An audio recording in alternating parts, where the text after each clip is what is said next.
Mabilisang balitaan, komprehensibo at totoo sa loob ng 1 minuto. Simula na ang Diskurso Tidbits. Tycoon na si Enrique Razon Jr. sinampahan ng kasong cyber libel si Kiko Barzaga. Kaya bang durugin ng batikang bilyonaryong negosyante ang bagitong kongresista mula Cavite? Bonoan bistado na! Binudol ang presidente gamit ang pekeng datos sa flood control projects. Ngayon, nasa Amerika siya para sa isang personal trip. Eto na ba ang The Great Escape Bonoan Edition? DILG magbibigay umano ng 10 million peso reward para matunton si Atong Ang.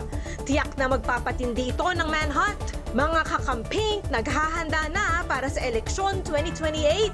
Sino ang magiging opisyal na pambato? Risa Ontiveros o Bam Aquino? Abangan! Balitang mabilis, komprehensibo at totoo. Yan ang Diskurso Tidbits.